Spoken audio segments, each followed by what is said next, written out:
कहानी। गांव की एक लड़की। राजस्थान के एक गांव में राधिका नाम की एक बहुत ही सुंदर लड़की रहती थी।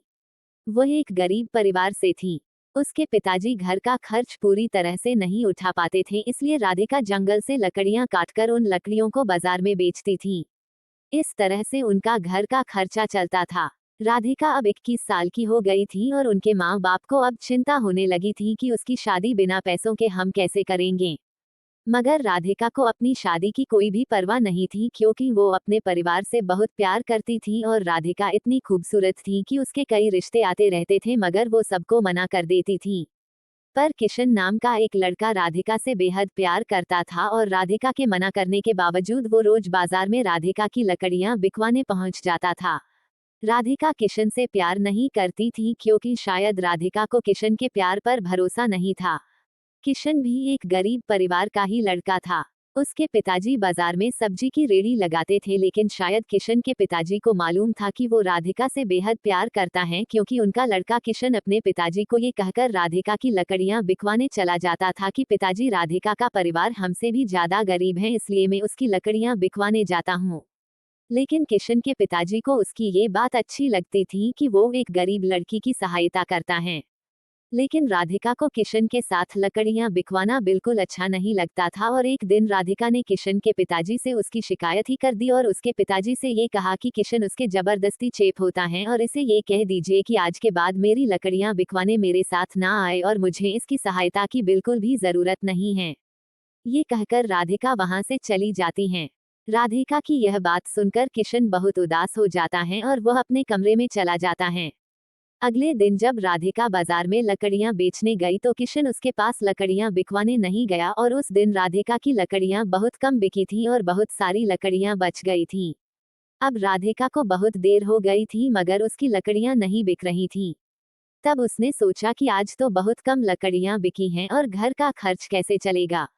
ये सोचकर वो घर चली जाती हैं। राधिका जब घर पहुंचती हैं तो वो क्या देखती हैं कि उसके पिताजी की तबीयत बहुत ज्यादा खराब थी और उसकी माँ रो रही थी और रोते रोते कह रही थी कि बेटी, तुम्हारे पिताजी को जल्दी अस्पताल ले चलो, मैं बहुत देर से तुम्हारा ही इंतजार कर रही थी। जल्दी किसी तांगे वाले को बुलाकर लाओ ताकि तुम्हारे पिताजी को जल्दी अस्पताल लेकर चलें। लेकिन अब बहुत रात हो गई थी और रात में एक भी तांगे वाला नहीं खड़ा था। राधिका अब बहुत परेशान हो गई, मगर उसे कोई भी रास्ता नहीं दिख रहा था। तभी उसे किशन की याद आई और वो दौड़ी दौड़ी किशन के घर पहुंची। फिर वो जोर जोर से उसके घर का दरवाजा बजाने लगी। तब किशन घर का दरवाजा खोलता है तो किशन राधिका को अचानक इतनी रात को देखकर चौंक जाता है और राधिका से पूछता है कि क्या हुआ, इतनी रात को तुम यहाँ कैसे? घर पर सब ठीक तो है न? तभी राधिका कहती हैं कि किशन, मेरे पिताजी की तबीयत बहुत खराब है और उन्हें अस्पताल लेकर जाना है, मगर बाजार में एक भी तांगे वाला नहीं है, अब तुम ही मेरी सहायता कर सकते हो। तभी किशन चुपचाप अपने पिताजी की सब्जी की रेहड़ी निकाल लेता है और रेहड़ी के साथ अपने एक दोस्त को भी राधिका के पिताजी की सहायता के लिए बुला लेता है। और जल्दी से राधिका के पिताजी को किशन और उसका दोस्त रेहड़ी पर लेटाकर जल्दी से अस्पताल ले जाते हैं और अस्पताल ले जाकर जल्दी से उनका इलाज करवाते हैं। 1-2 घंटे में राधिका के पिताजी का इलाज हो गया और डॉक्टर ने कहा कि अब ये ठीक है, बस कुछ दवाइयां मैंने लिख दी हैं, बगल के कमरे में से ले लेना और ये दवाइयां अब इन्हें जीवन भर खानी होगी। तभी किशन कहता है कि राधिका, तुम पिताजी से मिलो, मैं दवाई लेकर आता हूँ। राधिका अपने पिताजी से मिलने उनके कमरे में जाती हैं, तब उसके पिताजी बिल्कुल ठीक हो गए थे। तब वो राधिका से कहते हैं कि बेटी, तुम किशन से कितना चिढ़ती हो, फिर भी वो हमेशा तुम्हारी सहायता करता रहता है। तभी किशन का दोस्त भी बोलता है कि राधिका, किशन ही हम सबको ये कहता है कि तुम सब राधिका से ही लकड़ियां खरीदा करो ताकि तुम्हारी सहायता हो सके। और राधिका, मैं तुम्हें ये भी बताना चाहता हूँ कि किशन बहुत ही अच्छा लड़का है और तुम हो कि किशन के घर पर जाकर उसकी बेइज्जती कर दी। तब राधिका को विश्वास हो जाता है कि किशन बहुत ही अच्छा लड़का है।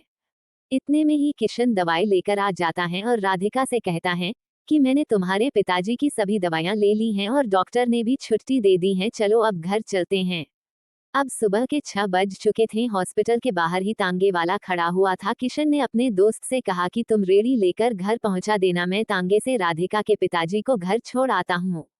राधिका किशन से बहुत खुश थी कि किशन मेरी कितनी सहायता कर रहा है। इतने में वो सभी घर पहुंच जाते हैं और किशन तांगे वाले को किराया देकर पिताजी को घर छोड़ देता है। तभी किशन जाने लगता है तो राधिका उसे बाहर रोकर उसका हाथ पकड़कर उससे माफी मांगती हैं और ये कहती हैं कि किशन, कल से तुम मेरी लकड़ियां बिकवाने आ जाना, क्योंकि अब तुम्हारे बिना मेरा लकड़ियां बेचने का बिल्कुल भी मन नहीं करता, और हाँ, क्या शादी के बाद भी तुम मुझे बाजार में लकड़ियां बेचने भेजोगे?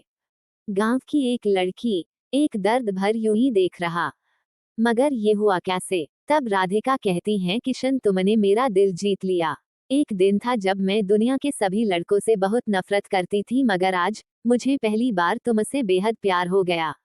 तब किशन कहता है, राधिका, आज मैं भी बहुत खुश हूँ कि आज मुझे मेरा प्यार मिल गया, और मैं तुमसे वादा करता हूँ कि मैं तुम्हारे साथ साथ तुम्हारे परिवार का भी ख्याल रखूंगा।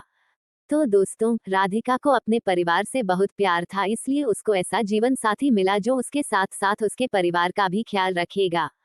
तो ये थी राधिका और किशन की प्रेम कहानी। दोस्तों, गांव की एक लड़की एक दर्द भरी कहानी हिंदी कहानी को पढ़ने के लिए धन्यवाद। आपको ये कहानी कैसी लगी नीचे कमेंट करके हमें जरूर बताइएगा। अगर आपको ये कहानी पसंद आई हो तो अपने दोस्तों के साथ जरूर शेयर करें और ऐसी ही प्यारी कहानियां सुनने के लिए हमारे YouTube चैनल से जुड़े।